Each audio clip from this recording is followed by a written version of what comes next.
ఎప్పుడు చేస్తాము అన్నారు. ఆ ఇంట్లో కొంచెం వాతావరణం అలా ఉండాలి. ఇప్పుడు ఎవడు ఏమనేంత పని లేదు. అసలు నువ్వెవడివి నాకు తెలియదా అంటున్నారు. పెళ్ళాంతో అయినా కాస్త గట్టిగా మాట్లాడితే చాలు, ఇక పద, చాలామందిని చూసాం పా. వాడికి చస్తూ బతకలేక తల ఉంచుకొని బతుకుతున్నాడు, తల దించుకొని కూడా. ఉమ్మడి కుటుంబాలు నాశనం అయిపోవటమే ఈ జాతి సర్వభ్రష్టతకి కారణం. ఒక భయం లేదు, ఒక భక్తి లేదు, ఒక శాస్త్రం లేదు, ఒక విధి లేదు, ఒక నిషేధం లేదు. నేను ఎప్పటికప్పుడు ఇక మానేద్దాం, ఈ చావు చావలేని అనుకోవటం. భగవంతుడు నిన్ను అంత తేలిగ్గా చావనిస్తానా నేను? తుమ్కో క్యా క్యా దిఖానా హే ఓ బి దిఖాదు అంటున్నాడు ఆయన. నేను సరే చూపించరా ఇంకెందుకు. హర నమ పార్వతీపతయే.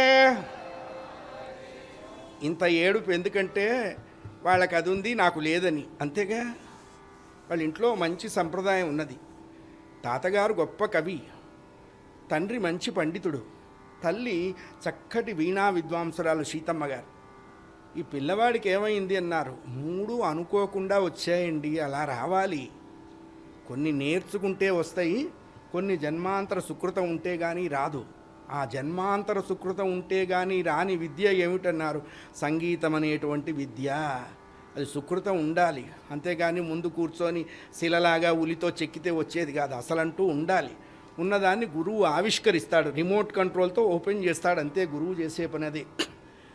5 ఏళ్ల బాలత్యాగయ్య వాళ్ళ ఇంట్లో రామ పంచాయతనం ఉన్నది. ఏమిటా పంచాయతనము అన్నారు. ఎడమ తొడ మీద సీతమ్మ గారు కూర్చొని ఉంటుంది, అటు ఇటు భరత శత్రుఘ్నులు వింజామరులు వీస్తూ ఉంటారు. వెనక లక్ష్మణస్వామి గొడుగు పట్టుకొని నిలబడి ఉంటాడు.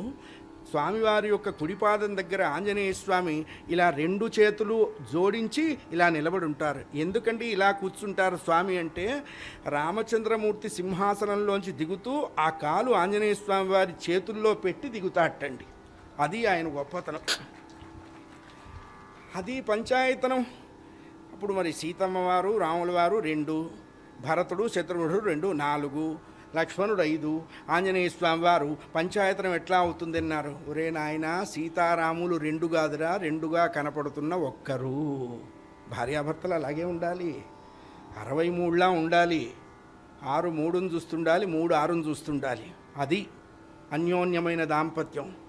దిక్కుమాలిన కాపరాలు ఎట్టా వస్తాయన్నారు. 36 లాగా ఏడుస్తుంటాయి. 3 అటు ఉంటుంది, 6 ఇటు ఉంటుంది.